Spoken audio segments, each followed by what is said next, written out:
This is David de Alba from Las Vegas, Nevada, and I am very fortunate to have today two wonderful Brazilian lady sisters, Samantha and Cecilia, who are doing this labor of love of videotaping me, because I would like to have control of this performance, because most of the times I have been filmed by TV crews and film historians. They take hours to film me, and then at the end they archive it in some place and nothing gets aired, so no one have seen all the work I have done on film. So I'll try to be brief. A little bit story about myself. I was born in Camagüey, Cuba, and wonderful times as a child. I remember so many wonderful things in Cuba before the terrible Castro takeover, in which I was sent out a few months after he took over to come to this country to a boarding school. I had a nervous breakdown, so I was for a year in a special school in Bradenton, Florida. And then from there I went to first year of high school in Palm Beach, Florida, in a very elegant finishing school called Graham Eckes, which no longer is there.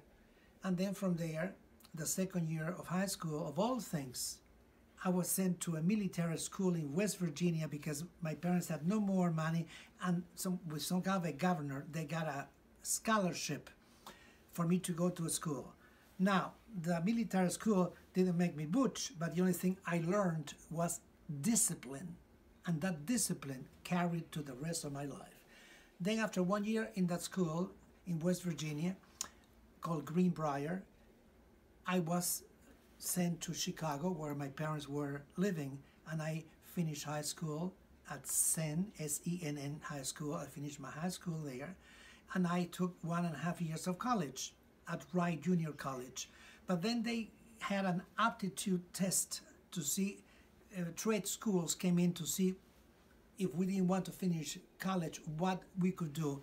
And I was giving a test for cosmetology, and I won half a scholarship at a very prestigious school in Chicago called the American School of Beauty Culture, and I became a cosmetologist.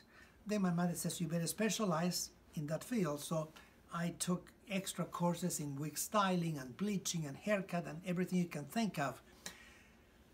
Then is when the theatrical part came, because at that time I was working as a boy dancer in Chicago, dancing modern jazz dances, Latin dances, jazz, and so on. And I did a few nightclubs and TV. I was very young then, in my teens. But one of the hairdresser I knew by saying hi every time I walked by the beauty shop, his beauty shop, he said, I want you to come to my home because I would like to make you up. I have an idea who you look like for the Halloween ball. And when he got through making me up, he says, you look like Judy Garland. And I knew who Judy Garland was, because in Cuba they played her movies with subtitles in Spanish. But I never got to see her, so I started buying records in those days, and I got to see Judy 3 times in Chicago. The first time was at a cartoon feature she did called Gay Paris with Robert Goulet, and it was only the voice, and it was a cartoon about 2 cats in Paris, and Judy played a beautiful female cat, and Robert Goulet played a male cat. So when she came on, after the movie's over, she came from the back of the theater. She was dressed in the most beautiful lavender gown with crystal shoes, and her hair was sprayed in lavender to match the gown, and a beautiful diamond brooch on her waist. She got up on the stage with a gentleman escort, and she said, I bet you were disappointed not to see Judy Garland on the film, but me playing a cat by the name of Musette.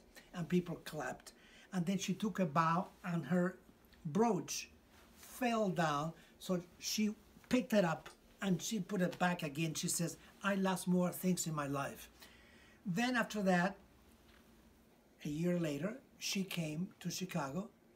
By the way, I went to the theater alone that night. I don't know why my mother didn't go with me, because she went everywhere with me.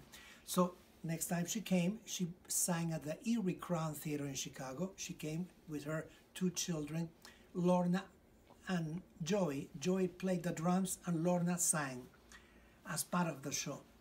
And I got to see her. But I didn't get to meet her.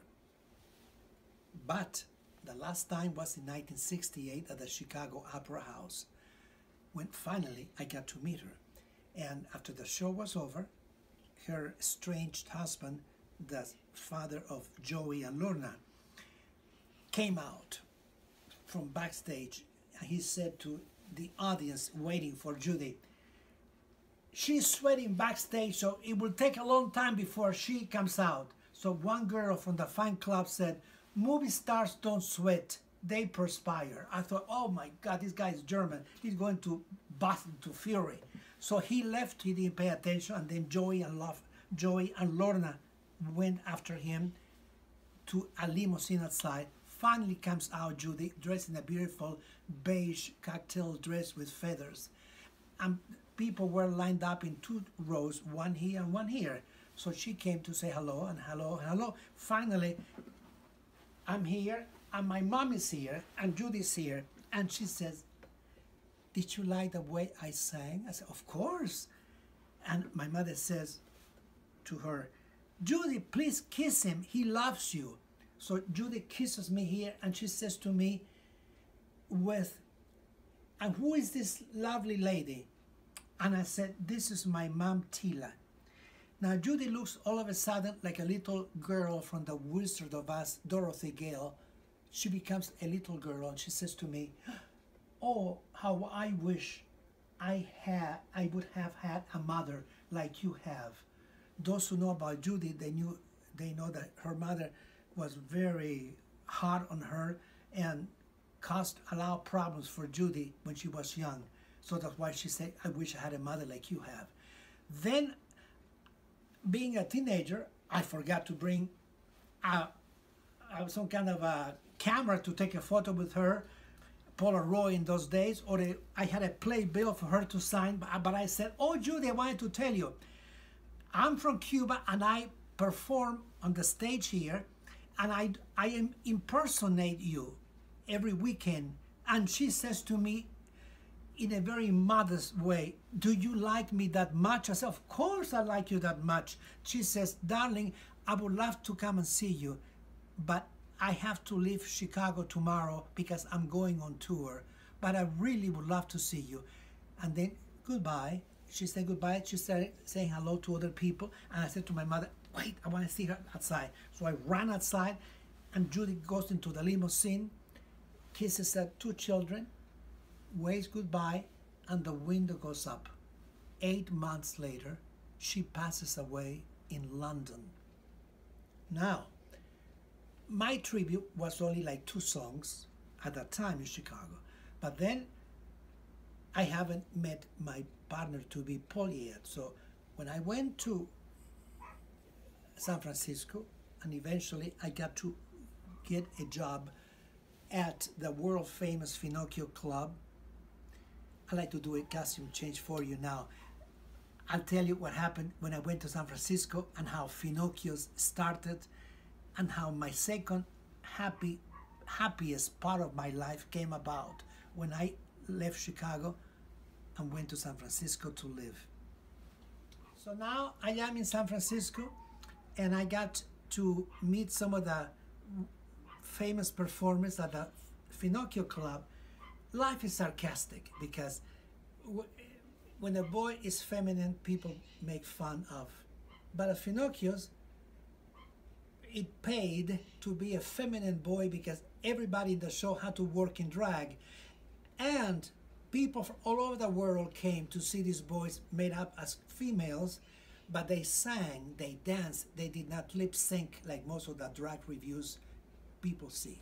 So now I got to meet some of the performers and introduce myself as HERI, the hairstylist and a wig stylist. So they said, "Oh, you do wigs?" So I started to do the wigs for many of them, like a Cuban performer by the name of Bobby De Castro, who was very nice to me, Lucian, who did Sophie Tucker, and Elton Paris, an African American who sang jazz, and many of them.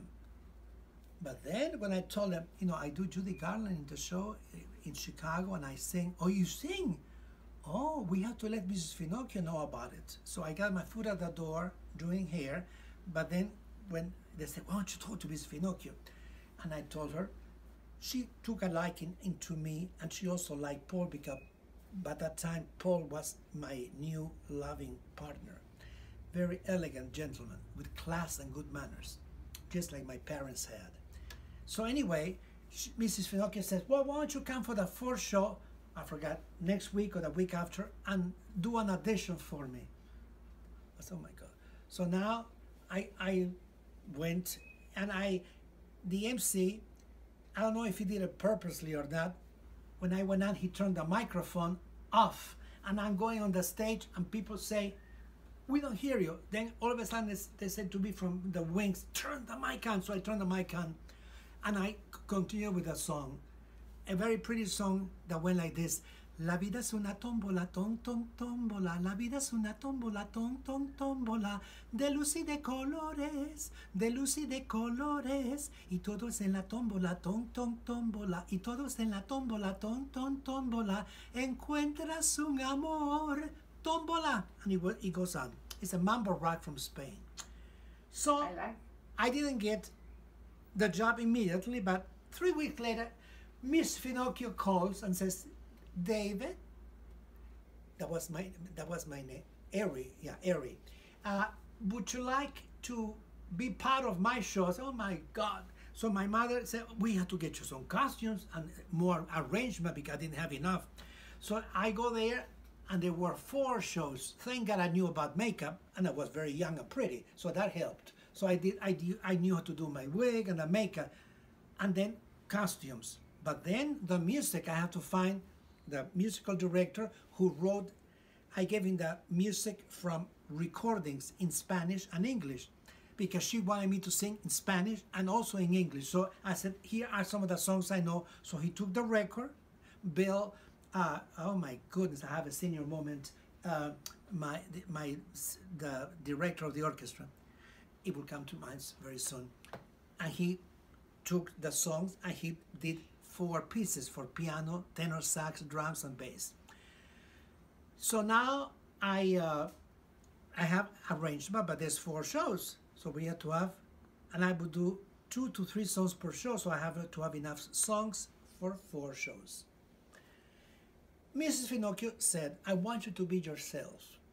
I don't want any impersonations. From time to time, you can do Judy, and then eventually Liza. When she did cabaret, I threw Liza in. But she wanted me to be, so Paul says, we are going to create an act for you in Spanish. And the name will be Boy Chick. It's a boy doing a chick. So, but they couldn't pronounce my name. The MC would say Eric or Harry. Paul said, this is not good. They can't pronounce HERI. So he took David from the Bible, and then the Alba from the Duchess of Alba from Spain, and David the Alba was born. So here comes the MC, Carol Wallace, a very elegant person in drag, says, I will have a very special announcement for you tonight. And he says, let's bring to the Finocchio Club stage the warm and charming personality of David the Alba. And he hit it right on. I was warm and I was always charming. And then he pronounced David the Alba instead of Harry or Eric. So here I come, and I was there. After my contract ended, then Miss Finocchio said one day to me, well, you know, we had to change the show, so you may be off for a while, but I will have you as my special guest. So I was off for a while, but then she would call me, David, Laverne Cummins, the star of the show, is sick. Come and be here for 2 weeks. Or the MC is sick or on vacation, so I will have to do MC. So I was back and forth all this time. And I said to her, Mr. Finocchio, some of the boys are making fun of me backstage. They said, I am like an old shoe. The moment Mr. Finocchio calls, David the Alba rushes. She says, tell them. She had the answers for everything. What's more comfortable than wearing an old shoe? Who wants to break a new shoe? And you're the only one I ever asked back. So tell them you're back because Mr. Finocchio wants you back. So I did that. Unfortunately, in 1989, Paul's the company, he was a mechanical engineer and a project manager, sold out, and all the big shots like him were out. So one day I come home, I was working in my hair salon, and I'm not at Finocchio's. My hair salon was called HERI, H-E-R-I, the hairstylist of the stars. And I come home, our home was at that time in Santa Cruz, California, beautiful place near the ocean. And I see Paul almost white like a ghost, and he was shaking, perspiring. He says, I lost my job. I said, what do you mean? He said, I went to work, I put my car in, it didn't work, and the security guard says, you don't work any longer here. I said, after all these years, this is the way they treat employees, but this was the new company, not the old company. So now, a few hours later, Paul has a light heart attack from this horrible happening, and they rush into the hospital and they give him an angioplastic operation. He gets well. And now he applies for jobs everywhere in California. Nothing happens. And the people that he helped, nobody would give him a hand. So now I am working at a beauty shop. My mom, who was she retired. She has 7 degrees and she became a secretary. She was helping me. She said, well, what we are going to do? I said, well, we have to sell this beautiful house. We have to move to whatever state he finds a job. And the job of all places became available in Santa Fe, New Mexico. So here, this beautiful house, my shop and Finocchio's, everything had to be stopped. Paul left for New Mexico, and then we put our house for sale, the beauty shop for sale, and my parents' house for sale, because my parents always follow me everywhere. So now, La Cache was a very famous nightclub in Los Angeles. I met a few years before when I went with Paul to Los Angeles to see their show, the manager. And he said, if we ever open a show in San Francisco, I call you. 2 days before escrow closes. Is this David? Yes. We're opening La Cache nightclub a few blocks away from Finocchio's. And we would like you to be our Judy Garland main act. And I said to him, this is the hardest thing I have to do in my life. I have to turn down this job because within 2 days from now, I am moving to New Mexico. So our life was never the same. From New Mexico, we went to Arizona and landed up in Las Vegas. But the thing that held me up, although my mother says we could never duplicate the fun we all had in San Francisco, was I had my parents alive and I had Paul alive. He was with me for 46 years. I had my friends, fans, hair customers that were very nice to me. They treated me almost like a son. They would invite me and my mother and my father and Paul sometimes to their house for dinner. And they would say they passed away. So it's like a tsunami that came out of the ocean and took everybody out. So I see myself all of a sudden, my mother dies in 2008, and then in 2017, Paul, we come home from Golden Corral, eating. We used to go to eat there lunch all the time, and he sits down by the steps to take his shoes off because we don't walk with shoes in the house. And he starts perspiring profusely, and he says to me, David, I'm having a heart attack. I never heard that expression before. I call 911. The male nurses come in the ambulance. They asking questions. He was talking perfectly, just like I'm talking to you now. So I thought, well, people survive heart attacks. They put stents, whatever they call it. They put pacers, whatever. So they take him in a gurney, and they said, we are going to take him to Sunrise Hospital because they specialize in the heart. An hour and 20 minutes later, the phone rings, and is this Mr. Garcia? I said, yes. He said, I'm sorry, This is the way I was told. Mr. Reiner didn't make it, and the doctor hangs up. And here I am, alone. I said, what? He didn't make it? The most horrible feeling. Since that time, I'm still in a blaze, like, I cannot believe what happened.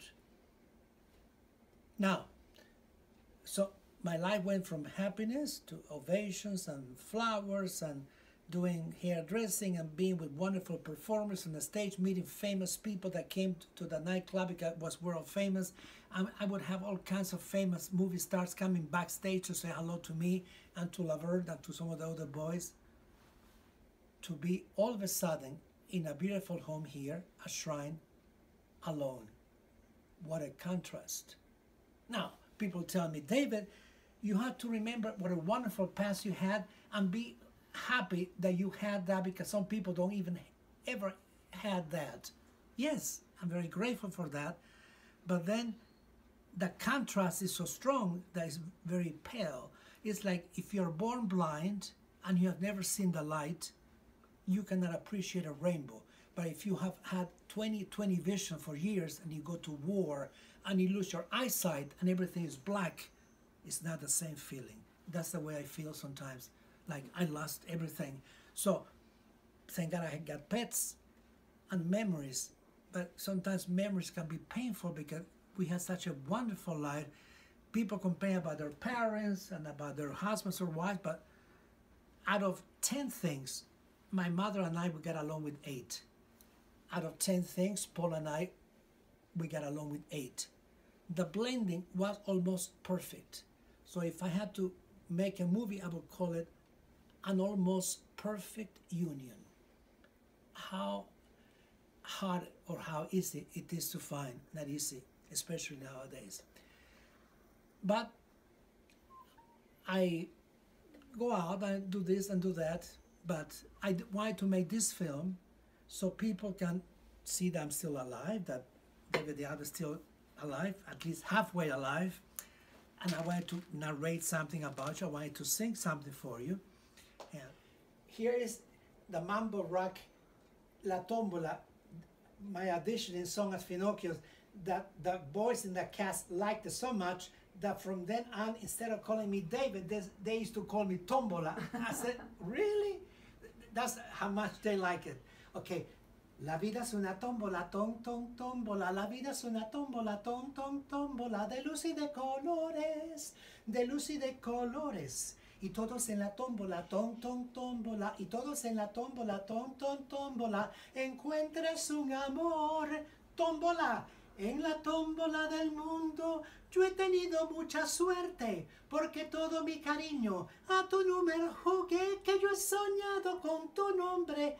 Esperaba conocerte y la tómbola del mundo me premió con tu querer, porque la vida es una tómbola, tom, tom, tómbola. La vida es una tómbola, tom, tom, tómbola, de luz y de colores, de luz y de colores. Y todos en la tómbola, tom, tom, tómbola. Y todos en la tómbola, tom, tom, tómbola. Encuentras un amor, tómbola.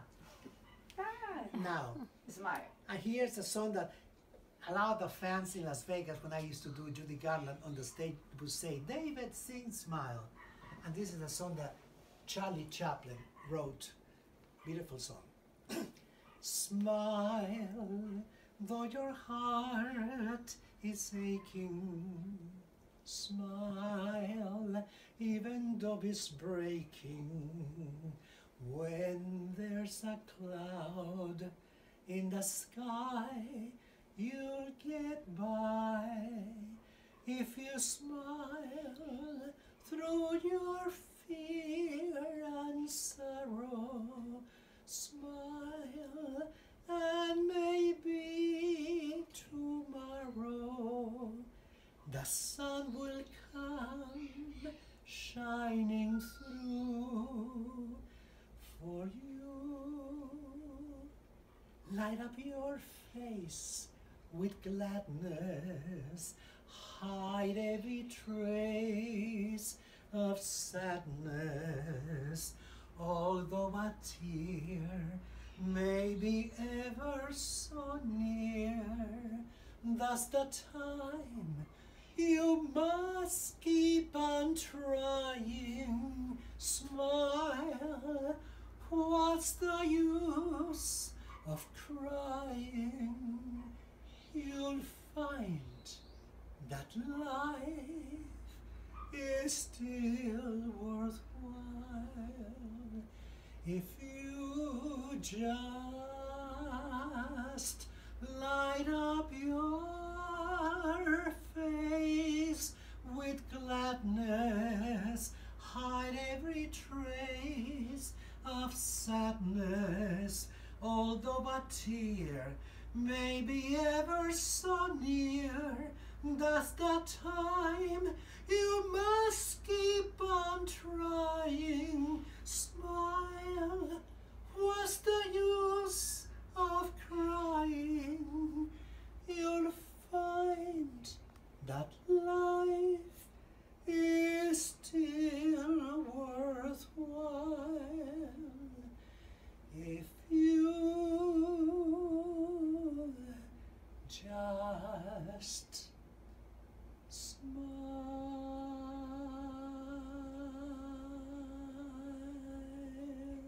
Here are some of the songs I made well known at FINOCCHIO'S. De noche cuando me acuesto, le rezo a la Virgen de la Macarena. Y allí solita en mi cuarto, a mi Virgencita le cuento mis penas. Y de corazón le pido que al gitano que yo quiero, mientras yo viva en el mundo, no me sea traicionero. Y mi Virgencita de la Macarena, como es tan gitana, le da lo que pide, le da lo que pide a esta sevillana. Arrivederci Roma, goodbye, adiós, au revoir. Quiero caminar las mismas calles, quiero suspirar las mismas penas, volver a besar los mismos labios. ¡Ay de mí! Arrivederci Roma, goodbye, adiós, au revoir. Puede que algún día vuelva a verte, vuelva a enamorarme de tu fuente, cumpla el juramento y viva siempre junto a ti. Y my theme song was, I'm gonna live until I die. I'm gonna laugh instead of cry. I'm gonna take this town and turn it upside down. I'm gonna live, live, live until I die. Quiero vivir, quiero cantar. Quiero vivir, quiero soñar, quiero vivir, amar, reír, cantar. Quiero vivir, vivir hasta morir. Por eso canto, por eso río.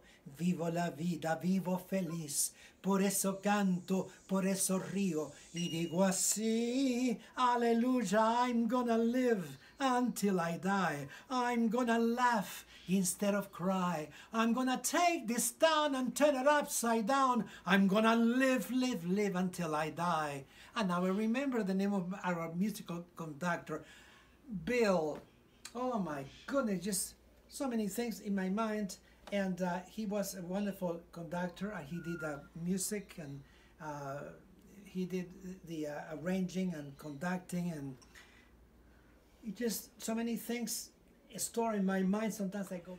FINOCCHIO'S was a nightclub that existed for 63 years in San Francisco, and it was owned by Joseph and Eve Finocchio, an Italian couple. And it was known because it was a nightclub in which the men dressed up as women, but they had to either sing, dance, or do comedy, and of course the MC. And everybody had to look real as possible, because the audience was 95% straight people coming from all over the world to see the boys in drag. In fact, there was a saying in San Francisco that Gray Line tour buses, the tour bus guides will tell the customers. When you come to San Francisco, there's two things you must see: the Golden Gate Bridge and the boys at FINOCCHIO'S. That's how famous FINOCCHIO was. So every week, every month, we had famous movie stars from Hollywood that came: Lucille Ball, Eartha Kitt, Phyllis Diller, Liberace, Joan Crawford, movie stars of yesteryear, Bob Hope, and the list went on and on and on. So one day I was singing for Richard Chamberlain, who was my idol when I was a teenager. He's still my idol. Another time is a lovely story. At that time, during the 70s, in San Francisco, when you went to eat at a Kentucky Fried Chicken, and you bought some chicken, they would give you as a gift, which is, they don't do that anymore, a free strawberry pie. So that day I went to Polk Street, a very famous street in San Francisco, and they said to me, "I'm sorry, we are out of pies, but we'll give you a rain check." So that night at FINOCCHIO'S, I had this beautiful costume with this beautiful feather boa. And I said to the audience, "Do you like my feathers?" And they clapped. I said, "These are the remainder feathers from the Kentucky Fried Chicken." And I said, "I'm so disappointed, ladies and gentlemen," because they know about it, because there was a commercial about it in those days. I said, "I went to get my strawberry pie, and they said, 'We don't have any more. Come back another day.'" At that moment, in the back of the audience, who you think was there? Colonel Sanders, the original man who owned the Kentucky Fried Chicken. He was dressed in a white suit. He looked more like a ghost. So he stands up and he says, "Boy, if you ever come to Tennessee, I'll give you not just one pie, but 2 or 3 pies." He sits down. The audience thought this was part of the act. This was not part of the act. So next day in the newspapers, they said, David de Alba sang to Colonel Sanders. And I said to the MC, who was my friend Carol Wallace, I said, "You cannot buy this publicity, because this happened by accident." Another time, I was doing a beautiful French medley, a song that went, "Vamos, vamos a cantar, que la vida es alegre y fugaz, nunca te dejes abatir, canta tu canción, que el canto es amor y felicidad." A lot of more French songs there. "Es la luz de tu mirar la que me hace soñar con dichas infinitas, son tus besos de pasión los que mi corazón y mi alma necesitan." I went on. So I see all these French people with berets clapping around me, so happy. And I said to myself, "Oh my God, we have a French tour bus, of all things, when I'm doing my French medley." So I leave the stage and I see this older gentleman coming in with a cane. He says, "Mr. de Alba, stop, please." And I said, "Yes, sir. What can I do for you?" He says, "Miss Edith Piaf in heaven will be smiling at you because of this tribute you gave her." And I said, "And who are you, sir?" He said, "I was one of the pianists that played in Paris for Miss Piaf." Here's this little boy from Cuba, the pianist who played for Edith Piaf. I said to Carol Wallace, "Carol, can you believe this? I wish we had, in those days, no movies like now, so we could tape this to keep it, because this doesn't happen every time, to have a famous person congratulate you." And stories like this, I can go on and on and on. Another one was very interesting, was Sergio Franchi was a very famous Italian tenor. And he was sitting in the front. I was here singing, "Arrivederci Roma, goodbye, adios, au revoir." I get through singing, and he gets up, he says, molta bella, you sing that song better than I do." And I said, "Oh my God, Sergio Franchi." He says, "If you want to come to see my show, I give him a free ticket." So I'm singing "Arrivederci Roma," and Sergio Franchi is in front. The stories go on and on and on. Those things made my heart beat with love, because those things are always, they tell me at school when I go to spiritism class, time destroys everything, but the only thing that time does not destroy are the memories in your heart. And those memories, unless I get Alzheimer's disease and then I won't remember, those memories are here in like a tattooed in my heart. And sometimes it gives me that uplift to say, wasn't that fun? Why did it go so fast? Why did time run so quickly on you? Because those were fantastic times. So you ask me, what do you want people to remember? Well, that about FINOCCHIO'S, about me from Cuba, leaving Cuba, starting in a new country, becoming an American citizen, being able to work in a very famous nightclub, to own a very well-known hair salon that was on TV many times, because when the local media found out that HERI, the hairstylist, during the daytime did hair and owned the salon, and at nighttime was the guy working in drag at FINOCCHIO'S, that made good headlines. So they would take photos of me at a beauty salon, which are on YouTube, and they would go to FINOCCHIO'S and film me. So all the publicity came without me looking for it. So this is why I want this to be sealed. I should do another costume change to say goodbye. But anyway, so eventually people remember when I go what David de Alba was about in a very condensed way, because there's many things about me, like I'm very spiritually minded. I rescue dogs and birds nobody wants. I love plants.